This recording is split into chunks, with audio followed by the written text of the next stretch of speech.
రాజ్ తరుణ్ లావణ్య కేసులో ప్రముఖంగా వినిపించే మస్తాన్ సాయి.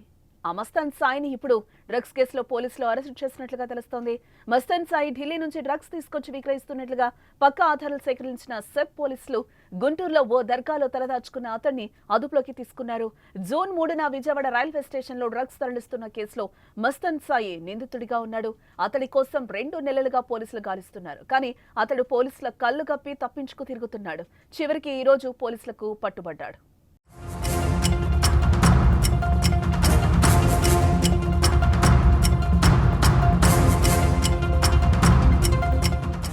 విజయవాడలో మస్తాన్ సాయిని సెబ్ అధికారులు విచారిస్తున్నట్లుగా తెలుస్తోంది. అతని కాంటాక్ట్స్ పై దృష్టి పెట్టారు. మస్తాన్ సాయి ఎవరెవరికి డ్రగ్స్ సప్లై చేస్తున్నాడు, సినిమా ఇండస్ట్రీలో ఎవరితో పరిచయాలున్నాయన్న కోణంలో కూడా దర్యాప్తు కొనసాగిస్తున్నారు. అలాగే పలువురు అమ్మాయిలను కూడా అతను మోసం చేసినట్లుగా ఆరోపణలు వస్తున్నాయి. ఏపీ, తెలంగాణలోని అమ్మాయిలే టార్గెట్లుగా పలు మోసాలకు పాల్పడినట్లుగా తెలుస్తోంది. అతని ఫోన్లో పలువురు అమ్మాయిల వీడియోలు ఉండడం కలకలం రేపుతోంది.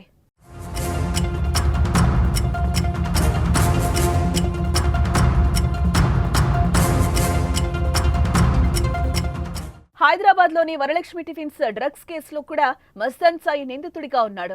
గత ఏడాది సెప్టెంబర్ 13న రాజేంద్రనగర్ ఎస్ఓటీ, మోకిలా పోలీసులు సంయుక్తంగా డ్రగ్స్ ఆపరేషన్ నిర్వహించారు. ఇందులో వరలక్ష్మి టిఫిన్ సెంటర్ యజమాని ప్రభాకర్ రెడ్డి, అనురాధ, మరో వ్యక్తిని అరెస్టు చేసినట్లుగా తెలుస్తోంది. ఈ కేసులోనే A4గా మస్తాన్ సాయి ఉన్నాడు. అప్పట్లో కేవలం డ్రగ్స్ వినియోగదారుడు అని నోటీసులు ఇచ్చి వదిలేశారు. విచారణలో అనురాధకు గోవాలోని నైజీరియన్లతో లింకులున్నాయని, వారి సాయంతోనే డ్రగ్స్ తెస్తున్నట్లుగా పోలీసులు గుర్తించారు. ఆమె అరెస్టు కావడంతో సాయి మస్తాన్ కూడా డ్రగ్స్ తెప్పించుకొని ఇతరులకు అమ్ముతున్నట్లుగా తేలింది.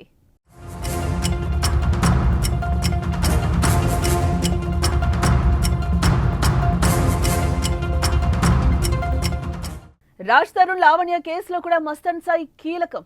లావణ్యకు మస్తాన్తో ఎఫ్ఐఆర్ ఉందని, అందుకే కొన్నేళ్లుగా ఆమెకు దూరంగా ఉంటున్నానని రాజ్ తరుణ్ ఆరోపిస్తున్నాడు. రాజ్ తరుణ్ తో పాటు అతడి స్నేహితుడు శేఖర్ భాష కూడా లావణ్యకు మస్తాన్ సాయికి ఎఫ్ఐఆర్ ఉందని, ఇద్దరు కలిసి మాదక ద్రవ్యాలు సేవించడంతో పాటు మాదక ద్రవ్యాలు సరఫరా చేస్తూ ఉంటారని ఆరోపించారు. అయితే మస్తాన్ సాయి తనకు ఒకప్పుడు స్నేహితుడని చెప్పుకొచ్చింది. స్నేహం ముసుగులో గుంటూరులో తనపై అత్యాచారం కూడా చేశాడంటూ ఆమె పోలీసులకు గతంలో ఫిర్యాదు చేసింది. ఆ కేసు ఇంకా ఓపెన్ లోనే ఉంది. మస్తాన్ సాయి అరెస్టుతో 2-3 డ్రగ్స్ కేసుల వ్యవహారాలు కొలిక్కొచ్చే అవకాశాలు కనిపిస్తున్నాయి.